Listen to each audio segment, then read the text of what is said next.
Training starts as early as high school. Just cut it down more. Yeah, maybe right down there. Students come in half days to get a jump start on apprenticeships, learning how to strip a wire. I learned a lot of things. I did OSHA and CPR training. Amari Jackson is 18 and wants to eventually learn how to wire an entire house. Because I want to get into real estate, flipping houses, rent out houses and make passive income. But recruiting enough students like Jackson has been challenging for Smelser, who says a lot of it has to do with outdated ideas about the trades, that they're relatively low-skilled and low-tech compared to jobs requiring a college degree. Most supervisors have tablets now out on the job site. We are getting very, very technology-driven, so it looks a lot different than probably some of the folks are familiar with. Which is part of the sales pitch from him and the companies desperate to hire so they can be ready for the projects coming down the pipeline. In Washington, I'm Kimberly Adams for Marketplace. With 1 day left of the financial quarter, the NASDAQ is up nearly 15% over those 3 months. From Washington today, I'm David Brancaccio, Marketplace Morning Report. From APM, American Public Media. Baptist Health is a proud supporter of First Coast Connect with Melissa Ross. Baptist Health, committed to building a healthier community for all of us. More info at 202-4YOU or baptistjacks.com. Wayne Hogan of the Terrell Hogan Law Firm. Malignant mesothelioma. Asbestos dust causes this cancer. Learn more from board-certified civil trial specialist Wayne Hogan at waynehogan.law. North Florida TPO, proud sponsor of WJCT's First Coast Connect, bringing to the community innovation in transportation planning, commuter services, clean fuels, and intelligent transportation systems. More at northfloridatpo.com.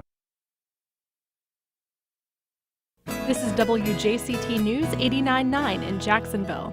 Ahead in the next 5 minutes, live local news for the First Coast from the WJCT News team.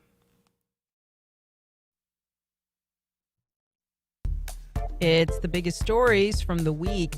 I'm Melissa Ross, and just ahead this hour on First Coast Connect, a look at the week's top stories with our Friday Roundtable. As some sound the alarm around town about what critics call a backdoor attempt to sell JEA, remember that?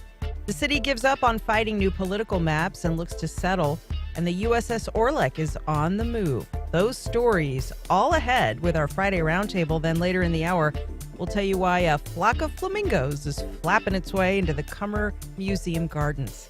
That and more, all ahead with your phone calls and tweets right after this news. This is WJCT News 89.9 Jacksonville. I'm Michelle Coram. A Florida Senate subcommittee advanced a bill yesterday that requires transgender people to use bathrooms that correspond to their assigned gender at birth. Chris Young has more. This bill makes it a crime for transgender adults and a violation of school code of conduct for transgender minors to use the bathroom matching their gender identity.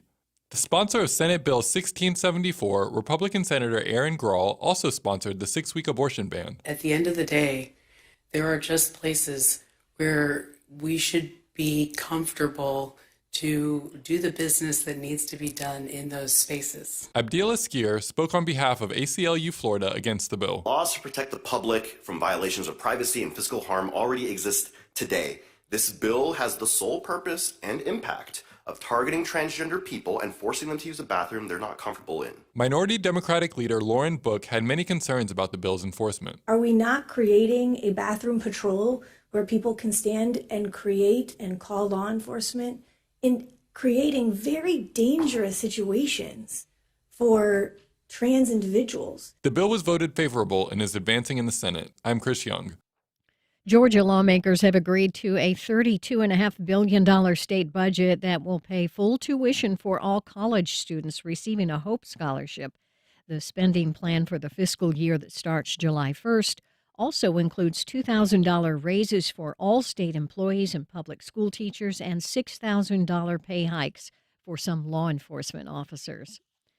It is 61 degrees, mostly cloudy here in downtown Jacksonville, partly sunny and breezy for this afternoon. High temperatures will be in the low 80s. Upper 60s overnight. We have a small chance of afternoon rain on Saturday. This is WJCT News 89.9 in Jacksonville. Opinions expressed on the Friday Media Roundtable are those of our panelists and do not necessarily reflect the views of WJCT News.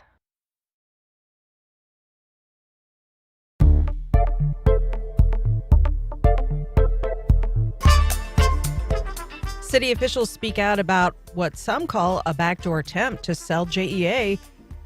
Jacksonville gives up on fighting new political maps, and the USS Orlick is on the move again. Some of the stories making headlines this week. Good Friday morning. We're live with you from Studio 2. I'm Melissa Ross, and this is First Coast Connect. Thanks for listening. Just ahead, all of the top stories of the week with our Friday Roundtable. You can join us. It's 549-2937. Then later, a feathered flock of flamingos is flapping its way into the Cummer Museum Gardens. We'll tell you about this new exhibit. But first, this hour, it's Friday, and here to round up the week's news, we welcome here in studio Jacksonville City Council member Randy DeFore. Good morning. Good morning. WJCT News' own Dan Scanlon. Good morning. And regular contributor Fred Matthews. Check out his new podcast, To My Way of Thinking. Hi, Fred. Okay, we're live on the radio, everyone, but you can also watch our Fearless panel right now on video. The stream is up at Facebook and YouTube, and you can call us up at 549-2937. Let's start with our top story. JEA, the Jacksonville Electrical Authority. Well, their board met in its new headquarters for the first time this week, just as bills are moving in Tallahassee that some critics fear could open the door to selling off the city-owned utility. Now, this legislation would essentially put a cap on how much money public utility companies could contribute to local governments. JEA currently gives the city a lot of money, more than $120 million a year. Efforts to sell JEA to the parent company of Florida Power and Light back in 2019, well, they failed due to widespread public opposition from voters out there like you, everyone listening right now. The privatization attempt also sparked a federal grand jury investigation and indictments. The other day, Republican State Representative Wyman Duggan of Jacksonville said he was not directly involved in the attempt to sell JEA. Wyman is an attorney and has lobbied for Florida Power and Light. Here's Duggan. No, I wasn't, and I haven't gone on record supporting this legislation. If you're referencing the column that was in the TU some weeks ago, the quote in that column was given by me at a February 9th workshop. The bill wasn't filed until March 2nd. So I am not in support of this legislation. I've been working with representatives of JEA. In fact, I met with representatives of JEA February 24th, including Jay Stowe, mentioned to them that I thought that there was going to be some legislation around this issue of municipal utility revenues being transfer to general fund to give them a heads up. And I've been working with Kurt Wilson and Renee Manna of JEA ever since on the legislative strategy to try to address this issue. Duggan also says he'll encourage his fellow state representatives from here in North Florida to veto this legislation. Now, he said he had no direct involvement in the attempt to sell JEA. However, WJCT News has obtained a series of documents that appear to contradict that claim. Duggan's name appeared on a list of 90 individuals that were asked to be given access to what was called the JEA Virtual Data Room during the invitation to negotiate process. That was the time period when a number of stakeholders were involved in trying to sell JEA. Duggan, in his capacity as a shareholder at Rogers Towers Law Firm, also emailed a number of different parties involved in the process asking for information about the sale, asking about public records requests, and other emails that we will publish later today at wjctnews.org. It's 549-2937 as we talk about this. Let's begin with our public official, Council Member Randy DeFore. The City Council has put out a resolution expressing alarm about this legislation and opposing it. Can you tell us more? Yes, Melissa. So Tuesday night, on an emergency basis, the City Council unanimously sponsored a resolution stating that we wanted the Duval County group, our state reps, to vehemently oppose this bill and to vote against it. And the reason for that is simply that there's so much public opposition to the sale, as we learned back in 2019. Absolutely. And also, the state bill, as you stated, will restrict our ability to receive revenue from the JEA. Now, you got to remember, going back in time, the JEA at one point was not run well. We had to subsidize that. So the citizens of Duval County, they paid for that. They subsidized that institution, the JEA. And then now that it's healthy, the state's coming in and basically saying, we don't care that you invested your money into this company. Now we're limiting your ability to receive any type of revenue. I mean, it's just unheard of. And as you stated, we receive approximately $122 million in our general fund. So if we were not able to receive that money from the JEA, the end result of that would be that we would have to increase taxes.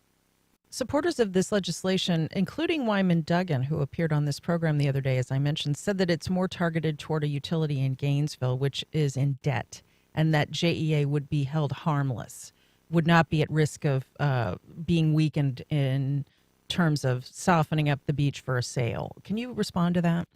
Well, I disagree with that. First of all, I find it interesting that the lady who filed the legislation was Representative Demi Cabrera. She's in South Florida. Why does South Florida care about Gainesville? Okay, let's start there.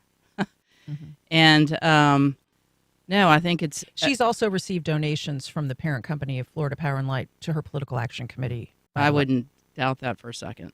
And quite frankly, we probably could look at some of our own state representatives to see how much money they've received.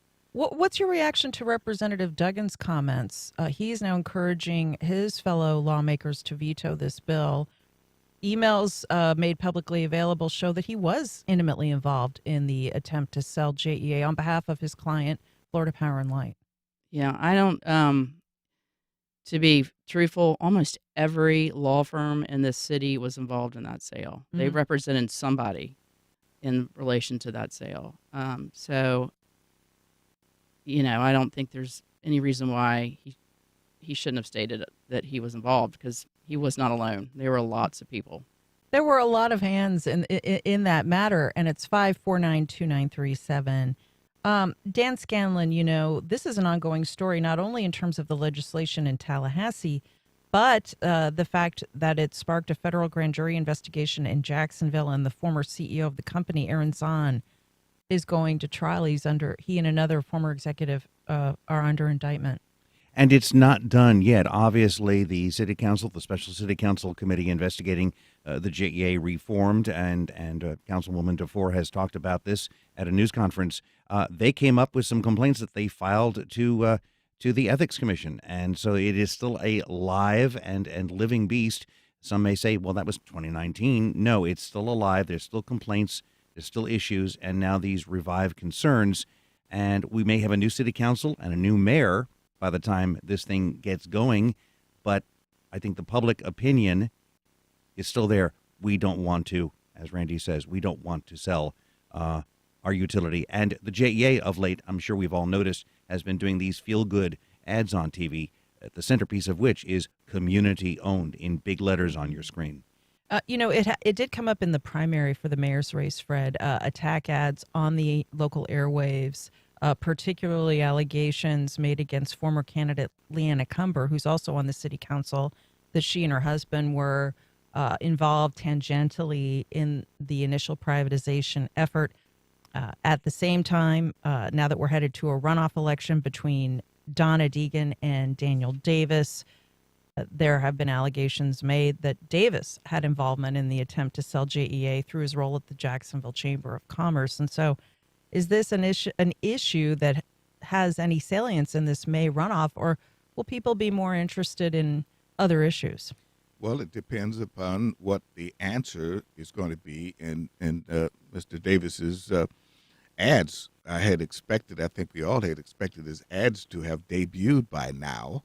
But unless I'm mistaken, I haven't seen any of his ads debuting yet, which would tell us where his campaign committee's heads at. I don't think we're going to see anything necessarily about this from the Deegan side unless they get attacked from that. But I mean, I think that this is something that, quite frankly, many in the public are still surprised that it's in the news. But that's what happens when you get a legislature that is really, hit every day with lobbyists who have other ideas about what they want. A lot of people lost a lot of money because this JEA deal did not go through. As Councilman DeFore just said, a lot of law firms and folks around the city were involved in that and had big bets on it. It's like, betting, going to Las Vegas on whether you can get, whether it's going to get past city council. There's folks betting on that and so on. So this is certainly not over, but the key here will be how our delegation lobbies against this legislation. That's the next thing for everybody to watch. All the folks on the Duval delegation, we want to see where they are going to come out vote-wise, because as CEO Jay Stowe said, in effect, the legislation in Tallahassee is a bit of a moving target because it's changing all the time. If something is coming out, something's going in. But the bottom line is this legislation would make it easier to get the JEA sold. And we use the Gainesville situation as a for instance. Yeah, now, that's the question, Randy DeFore. Will our Duval delegation feel enough heat from their constituents here in North Florida to drive back to Tallahassee and push hard against passage of this bill? Well, we have seen a lot of opposition to this bill in the Senate, so I don't think it's going to pass this go-round, but I think it might pass later if we're not careful. I don't think they thought people were really paying attention. So this has come as a surprise for those who are behind this bill, I'm sure. I did mention to Melissa as we walked in, the delegation has changed too. There are new people in the delegation. They were just voted in this last November, including Jessica Baker, who is married to Tim Baker. Everybody knows Tim Baker's name. He was one that was very much a part in the back, a politically consultant who was part of the sale of this JEA. So I don't foresee this going away. I think we are going to have to remain vigilant about it, and I hope that the new city council will also feel the way that this current city council does about it. It's 5492937. Here's a tweet from Mike. He's confused, as a lot of people are, about this. He says, "How does the legislation hurt JEA and lead to its sale? Wouldn't having JEA keep more of the revenue it generates, strengthen the utility, and allow rates to go down? If the $260 million doesn't go from JEA to the city, then where does the money go?" So people are trying to make sense of this. Well, this is the deal, right? If you own an asset and you can't receive the value from the asset except by selling it, then that's how you're going to what's going to eventually happen. You'll sell it, because otherwise you're not benefiting from it. And that's really the key here.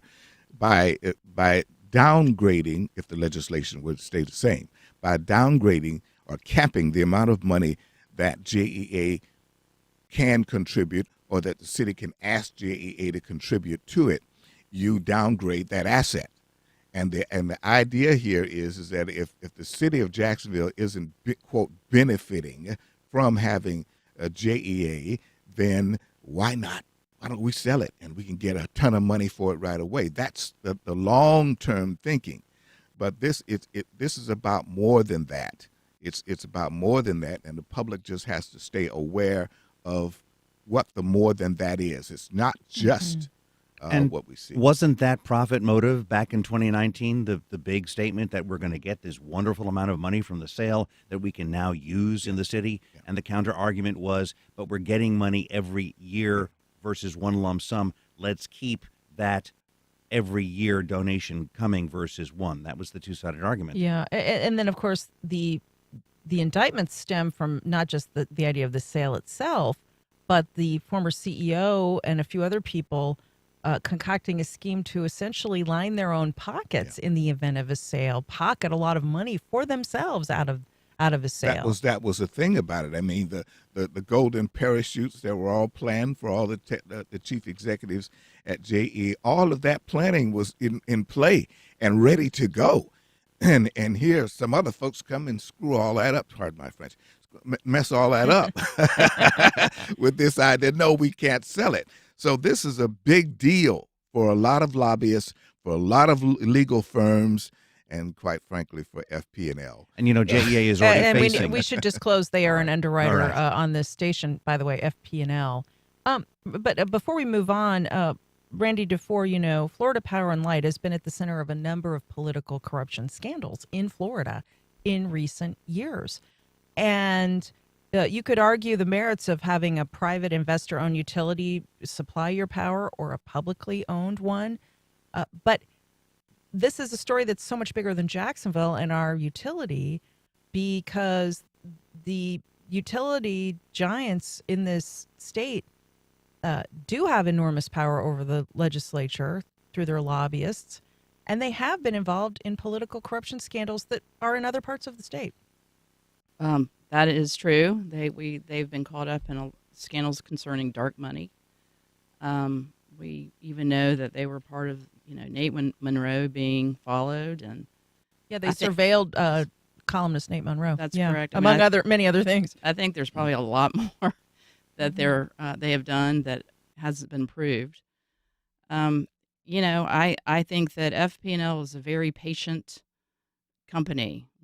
I believe that we are the hole in the donut for them, and they will wait as long as it takes to eventually have the opportunity to buy this JEA. Would you see, from their point of view, JEA is the biggest prize in the state that they don't yet have control over, the biggest plum? Yes. And it's well run. And, we have done such a great job as a community to create a well run municipally owned utility. And it's something that we're all very, grateful for. And once we lose control of that, you have literally no control of what your utility costs are. And I'm very concerned, as you might recall, about the water. I really I cannot imagine our water source being privately controlled. This could potentially happen at a certain point. Susan tweets the show, Randy DeFore sounds like she cares about her city. Please ask her to run for statewide office. This bill is bad, and there are other bad bills that are passing, they say. You are cycling off the city council. Yes. Going back, any thoughts of running for anything else? No, thank you for those comments. I really do love my city, and that is why I ran. I ran because I want my children to be able to come back to a place that they were raised in and have opportunities here. But thank you for those comments. I really, really appreciate it. Lots of emails. A listener says, I oppose the sale as it was corrupt and against the public interest. John emails the show, this bill limits the money public utilities can use for the city to ensure that they invest in infrastructure. Odd that they don't insist that private utilities limit their dividends. They have more incentive not to invest as their money goes into shareholder pockets, not for helping a city's tax base. Okay, it's 549-2937 to join us. Let's talk about another JEA story, if we could, quickly. At their board meeting earlier this week, JEA shared goals that they are looking to set for the end of the decade. This is interesting. JEA wants to reduce carbon dioxide emissions by 80% by the end of the decade. Carbon, of course, is the main greenhouse gas driving climate change. JEA wants to get 35% of its energy from renewable sources like nuclear and solar. They want to retire less efficient generation sources, including a natural gas plant.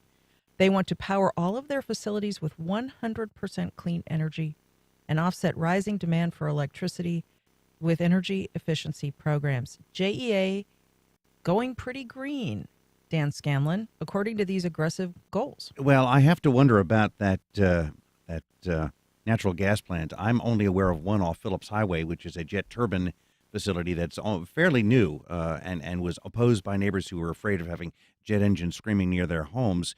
And I thought that was a pretty efficient way to generate power, even though it uses fossil fuel. I also can't help but notice a lot of solar farms springing up around the Northeast Florida area. So someone is investing in that clean energy, and not just the homeowners. So my question is, how does the clean energy occur? We've dumped the coal. We're going to dump natural gas. What is the source of that, and how do you do it without charging us more to build all these new facilities because I doubt you can retrofit what is there. Yeah, Fred Matthews, that's an aggressive target. Reduce carbon emissions by 80% in 7 years.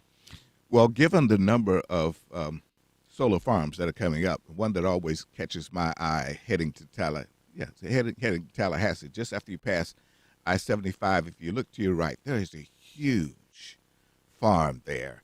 And I'm trying to, I can't quite catch a glimpse of who owns it. But you look at that. If they could ever get this Project Vogel off, is it Vogel? That's the nuclear plant in Georgia. Can get that paid for and off the ground, that would be one of the biggest ways in which they will be able to reduce carbon emissions and continue to make it easier, I guess, to some extent for folks to get solar panels. One of my neighbors just put up his solar panels up here on the north side. I was really surprised. I need to stop by and see if he got that. We just got him, finally. It took years, but we finally got him where we live. So report to us on what your bill actually I will be okay? reporting back. We'll see how it goes. Well, my neighbor is charging her Tesla with her solar panels. Bless her heart. So she is right. They're off the grid entirely. They're the only ones when the power goes out, which it does, who have lights and a fridge that works. So does her Tesla shut off when she's riding down the road? It doesn't shut off, does it? You got that report right? I know. As you said earlier, I know about cars. I've not heard that from my neighbors. It's 549-2937. Give us a call. Randy DeFore, the JEAC is the writing on the wall. Everything is moving toward renewable energy, decarbonization. But this is a real concern the ratepayers will have. They want to keep JEA locally owned, as you say.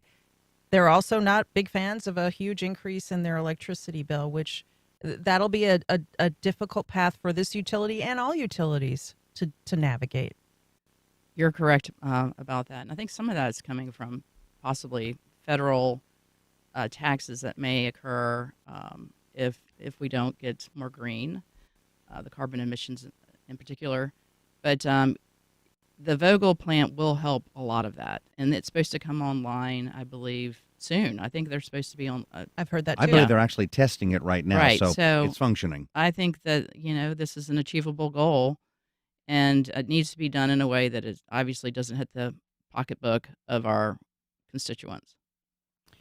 It's 549-2937. Jean tweets the show. Randy DeFore sounds like she actually gives a damn about Jacksonville.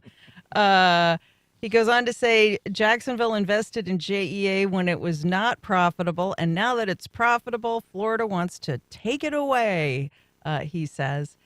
We've got calls coming in now as we get them in the queue. Fred, I have to say, I am really gratified and pleasantly surprised to see the way civic engagement on this issue made a difference, because you don't often see that. Well, this is something that's kind of near and dear. It's part of the consolidation process for the entire city, and it is one that you can actually, many of us can actually see how it will affect our pocketbook down the line. Now, with the conservative bent government that we have elected in Tallahassee and to an extent here in Jacksonville, their bend is always going to be for business, on the side of business, because business is part of the conservative and I dare say Republican agenda. Support the business because they'll employ people, that gets money in the pockets, and the circle of commerce continues. But the problem here is that this is a public utility that is designed to benefit all of us. It's not about the profit. Yes, it'd be good if they make a profit. We don't want it to go below the line, but it is about a public service, lights, electricity that we all need. And local control. And local water. Control of, and water, which is a big deal about that. Getting these septic tanks up, JEA has been super. I know there's been a lot of criticism about that, but JEA has been pretty super in getting the work done around the city once the money has been allocated from both the city council and from the JEA side of the fence. So this is gets to be a very personal thing. And when you look at the fact that turning this over to a company whose main job is to raise money, profit, and support the shareholders, we've seen what happens everywhere around the country when we leave ourselves at the mercy of shareholders and stockholders. We see what happens. 549-2937. Jeff on the north side. Hi, Jeff. Yes, I'm going to push back a little bit on that publicity that JEA seems to be putting out about how they want to do all this wonderful green initiative and how they want to do all these renewables. I know a company that's had fabulous projects in front of them for over a year now, and the company can't even get, a call back. So I'm not real sure about just how willing and able they are to want to go the directions they seem to say they want to go. You think it's a little bit of green? They call that greenwashing, Jeff. Is that what you see? I know, and that's exactly what it looks like the CEO of JEA is doing. Not only that, the city of Jacksonville itself. There's been projects that same company has put to the mayor's office for over a year and a half now. You can't even get a sit down with the mayor. So I'm not real sure that this is really the agenda here. Well, just my 2 cents worth. I appreciate that, and we will follow it. 549-2937. BK calling from Gainesville, Florida. BK, good morning. How are things your way? Good morning. Thanks for taking my call. I'm a 20-year-plus career employee with both JEA and Gainesville. So I'm going to offer you some kind of perspective. The first thing I'd like to say is the privatization discussions is actually a healthy discussion for any community that has community-owned utility. In the end, it generally results in the utility becoming more satisfied with public ownership. The thing that I think was different about discussion in Jacksonville this last time was that you had a lot of management that were from the private sector and probably never fully grasped the value of public community ownership of utility. Yeah. In fact, every time I had, in my 40-year career, every time I had the discussion had come up before, the management staff usually would be engaged in offering arguments in support of community ownership. That did not happen in JE this last time around. In fact, the staff were probably more willing to offer arguments in support of privatization. And the other thing that I think that made this the perfect storm for privatization, and I was at JE at the time, and I really thought it was going to happen, is that, and I don't want to make this sound like a partisan issue, but philosophically, certain public officials, elected officials, have a philosophical opposition to government ownership of means of production. And certainly that's what it is, because electric utility service is something that can be provided by the private sector, provided very capably. So you had this unique combination this last time of like institutional leadership institutional leadership in opposition to public ownership, as well as some management complicity. Yeah, thank you, BK. I don't mean to go on and on, but no, it's fine. I can stay there, or I can talk about the revenue transfer also. Yeah, you know what? We unfortunately we could go on for an hour about this, but there's some other news from the week. But I do appreciate you calling in, and I think he's right in that there is among some a philosophical opposition to public ownership. But what's also remarkable about Jacksonville was that there was bipartisan opposition to selling JEA into private hands, simply because people of all political persuasions in this city came together to oppose it. They preferred to keep it municipally owned. All around the world, cities have been taking back ownership of privatized utilities. they've decided public ownership would be more effective and better for their cities than private. That's been a thing over the last couple of decades. So that's something to point out as well. It's our Friday Media Roundtable, 549-2937. Another big story from the week. Jacksonville has asked a court to let the city halt its appeal of a racial gerrymandering ruling. The city is finalizing a settlement with civil rights groups. Now, a federal judge ruled in favor of the plaintiffs, saying that the map the council approved last March was unconstitutional and packed too many black voters into city council districts 7, 8, 9, and 10. If there's a settlement here, it means that the voting map the city uses through the end of this decade would be drawn with the civil rights groups that sued the city instead of the city doing it by itself, which is how it's been done historically. The amount that the city ends up paying in legal fees would depend on the outcome of the settlement. Councilwoman Randy DeFore, your thoughts on this? Well, we did have a shade meeting this week, and because of that, I really can't speak to it. I'm really not allowed to speak to it. But, okay. So, Dan Scanlon. You know, you get told 5 times that your plan is incorrect by various courts, and yet you consider and continue going forth. The only concern now is confusion. Even as I voted this time around, did not know what the changes were in those new districts. And if we have to change them again, there's going to be confusion. And council members who are already griping that they couldn't run because their new districts didn't match their old, what's going to happen again? So I think confusion is coming from this. That said, we got to get it right. These groups are all fighting this, and they have a right to fight this. And I think there's some definite facts that state that these are not well-drawn districts. If there isn't a settlement, the city would have to file its briefs by next week and go to trial next year, Fred Matthews, but that does not seem to be likely now. It looks as though the new maps are likely to stand, which somewhat changes the lay of the land in the local political scene. I would think that there won't be any more wrangling over this. The election is the preliminary election is pretty much over.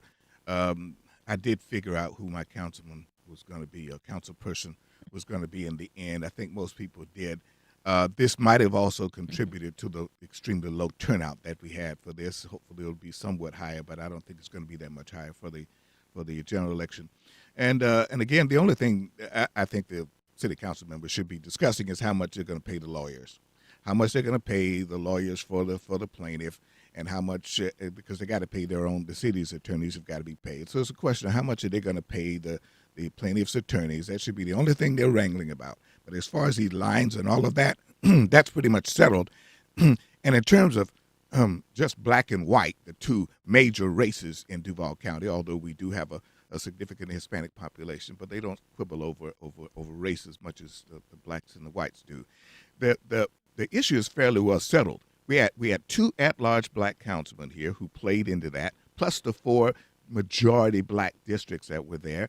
And guess what? You got another district over here in Arlington that's probably going to elect a black Republican here shortly. My former colleague, Ken Amaro. Yeah, my former friend. He doesn't like to talk about this, but he and I went to the Obama inauguration 8 years ago. Is that right? Yeah. Ice cold. We took pictures up there at the inauguration.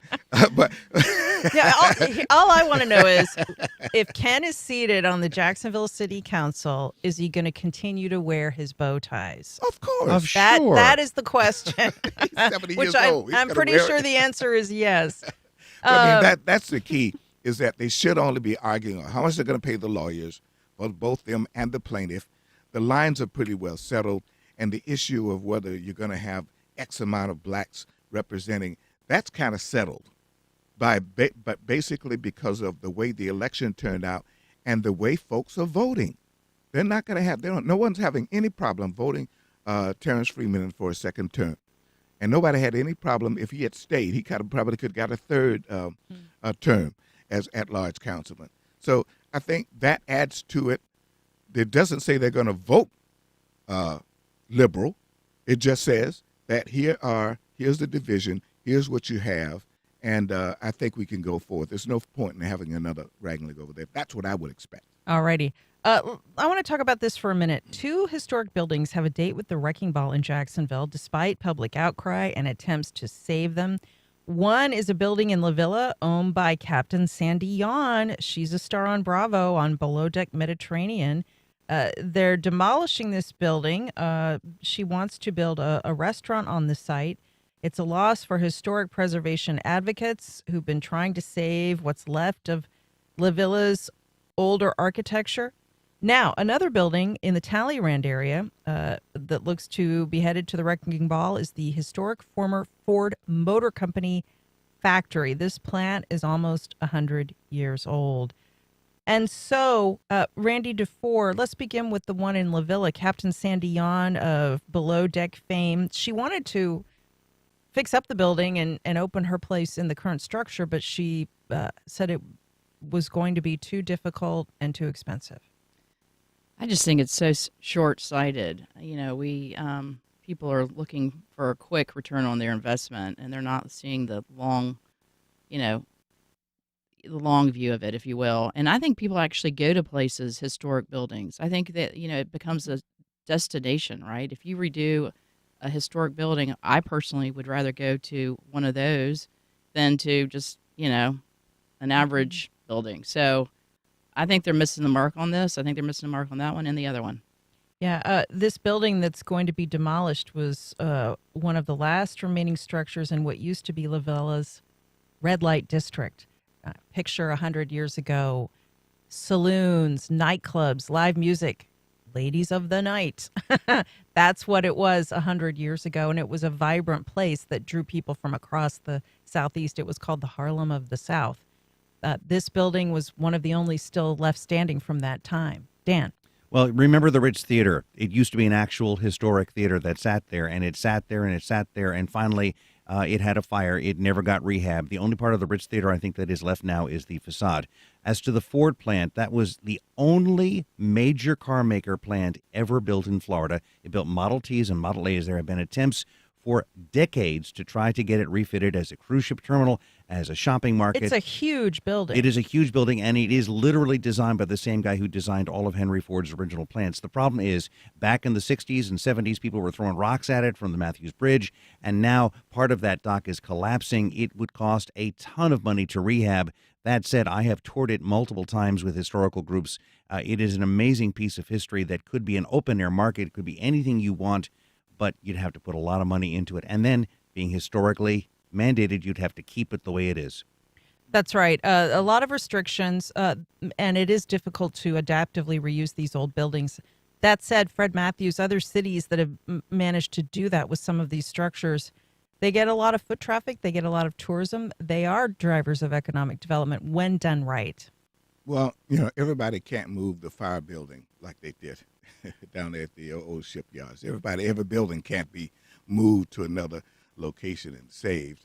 There is a great deal of sentiment to save as much as we can, but in both cases, it really comes down to who's got the dollars. Sometimes there's a grant available that will allow the new owner to save the building. Other times there isn't one available, isn't a grant available to go along with the tremendous amount of money that it costs to upgrade a building to today's standards. Because, you can save the facade of it, but you've got electrical, you've got plumbing, you've got all those things inside the building that have to be dealt with by today's standards, and there's just no getting around that. So it just becomes, and these are one of the things that the private sector has to deal with. We, on the outside, love to save things. I mean, I certainly remember I grew up at the remnants of the Harlem of the South at Ashley and Davis Street down there when we had all of that. So I had fond memories. What do you remember? Well, if you start at Davis Street, there's where the old Strand Theater used to be. I remember that because most of the more adult movies played at the Strand. Then there's the Roosevelt further down the street there where we went on Saturday mornings. You can get into the Roosevelt for 6 RC bottle caps or the coupon that would print out in the colored section of the paper. You can get that coupon and get in there free. And you can see all the latest cowboy movies. That's where I discovered Roy Rogers and all those other guys that had movies out. And then, of course, the Ritz was a combination of both entertainment as well as movies, still a bit more adult. But at night, that was an adult playground. The clubs were open. Ray Charles would be there. Everybody would be on that Ashley Street corridor all the way around to Ritz, and it was something else to behold.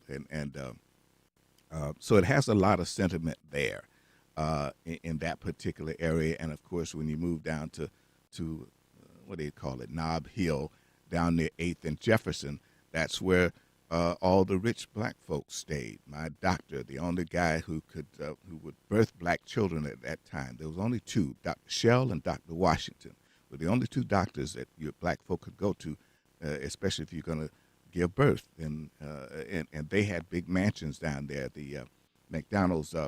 Where the McDonald's now is. Now it takes that. That's where Dr. Shell's house used to be, right there in the thing. So a lot of memories there. In that area, but time takes hold, time passes, and when they built I-95 through that, that ended a lot of stuff. That ended a lot of it. Wow, I can't thank you enough for sharing that and bringing such vivid imagery into all of our heads as we picture how La Villa used to be. So thank you for that, Fred. Fred, I want to ask you about this for a minute before we move on to the other two, since you're a former military guy. All right. The USS Orlick is moving. That's the retired Navy ship that you see docked downtown in front of the Hyatt Hotel.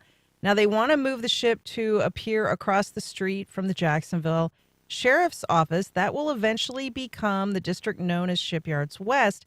They were supposed to make the move today, but apparently the tides aren't cooperating. You can't miss this ship. No. So what are your thoughts about this? Well, it is a nice museum piece. And it should fit in well. I'm an Air Force guy, but it's a nice museum piece. But as the director indicated, and it's the same thing. When you walk down there, there's no walkway to get you from Bay Street to walk up to the ship. To get the ship. There's no walkway. You got to work on you're gonna have to walk in the sand because the rest of the pieces for that district aren't gonna appear for at least 2-3 years. Before anything appears down there, the city's got to at least help them build a walkway from Bay Street to get you up there so you won't have to be walking in the sand to get to the place.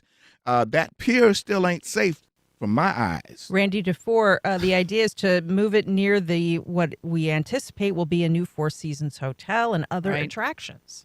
No, I think Fred stated it very clearly. The infrastructure is just not there yet. To have the Orlick, I think it was in Pier 1 is where they're describing it. They're trying to get electricity there. Where no bathrooms yet, parking. So all those things have yet to be done, and yet they're being asked to move the ship at the end of this month. That said, there is a fence now, and it has a sign on it that says a park. And I noticed yesterday they are working on the old fire station, and they're still working on the pier. So work is beginning. It's the second project along that mile-long strip of waterfront land now. So the hope is there. But if keep hope alive, the Orlick can't get people on board, the foundation can't get funding to keep the nonprofit alive. So if they're stuck at Pier 1 and no access available, then does the Orlick die? Hopefully and not. That's sad because this year they've had over 30,000 visitors. Yeah, sure. So, people want to see it. All right, let's get in a few more news and notes from the week. Yes, it's our lightning round. I'll start today at noon on the Florida Roundup, a look at controversial new legislation in Florida affecting gun ownership and abortion rights. And our Saturday show, What's Health Got to Do with It? Listen tomorrow at 4 o'clock. Fred Matthews, what's going on with you? Well, I'm just curious. Am I going to need to take RV down to the one road in and one road out Clay County Fair this year? So if I take my RV and park on the side of the road, is that the only way I'm able to get in there and get out without having to sit in line for 2 hours? Oh, no. That's my thing. I mean, so one road in, one road out, right? Just that one road. Clay County. Well, I guess I won't be going. Randy DeVore.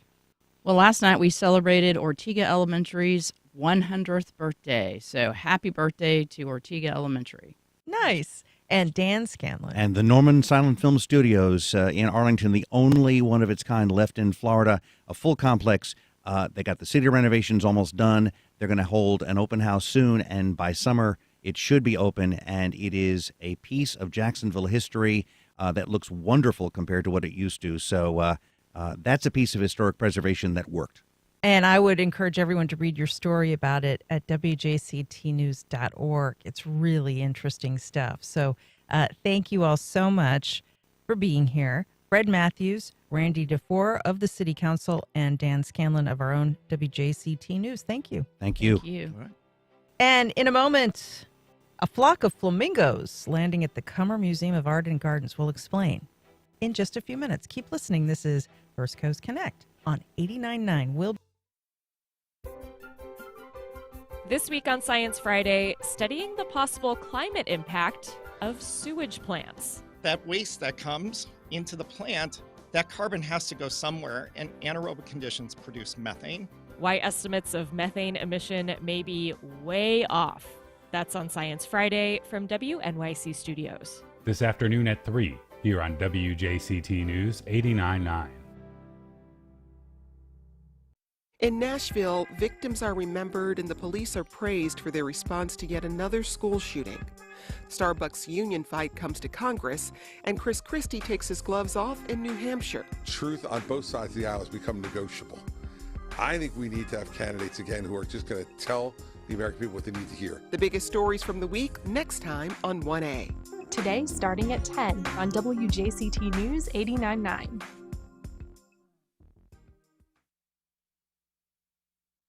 Welcome back. Well, a flock of flamingos has landed at the Cummer Museum of Art and Gardens.